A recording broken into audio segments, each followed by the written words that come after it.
to these. Let's start with this. The flu vaccine can give your child the flu. True or false?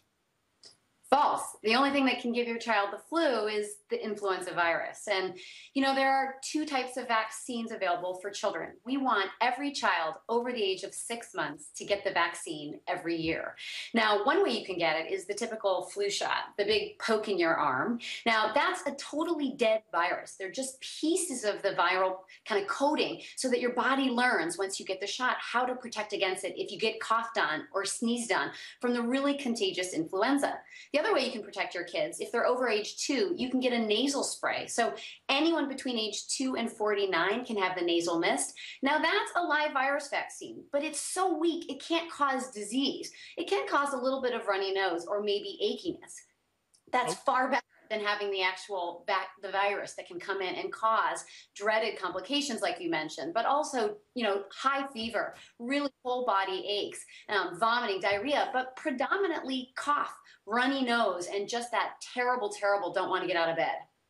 Ugh, I hate that feeling. I've had that feeling many times. Now, number 2, you bundle your child up and it's going to keep them from catching the flu. What about that? True or false? Well, that's false. So again, the only thing that causes influenza or the flu is that virus, getting sneezed on, coughed on. It's a really contagious virus. Somebody sneezes in their hand, touches a doorknob, and you touch it.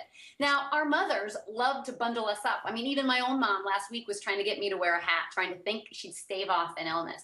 Bottom line is, if you're really cold and you're under the weather and you're outside, you're using energy to stay warm. So that old wives' tale has a little sense. But there's nothing about influenza that you can protect against besides good hand washing and staying away from people who don't have it, and also getting the vaccine. I mean, we know that about 10 to 40% of every child in this country every year probably gets influenza. Now, it doesn't get so bad that it causes death, thankfully, in many kids. And we know some kids are really high risk, but being cold and bundled up, unfortunately, won't protect you as well as getting the vaccine and washing your hands frequently and staying away from kids or adults who are ill. Wendy Sue, I just want to ask you the third one here. After the fever's gone, my kid goes back to school and to sports. True or false? Not true. Not really.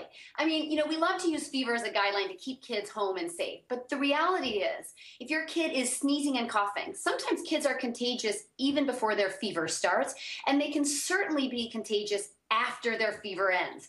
So general rules of thumb, when your child has a fever, of course, stay home. When they don't feel well, if they're achy, if they're sneezing and coughing so much that they can't keep themselves covered well, they shouldn't be at sports practice and they shouldn't be at school. There are kids at school who have high risks, things like diabetes or asthma that makes them getting the flu more likely, or kids who are too sick, like on chemotherapy, or the elderly or infants who are too young to get the shot that won't be protected. So going out into the world when you're sick is not good, just not for you in recovery, but also the rest of our community. Wendy Sue Swanson, thank you so much.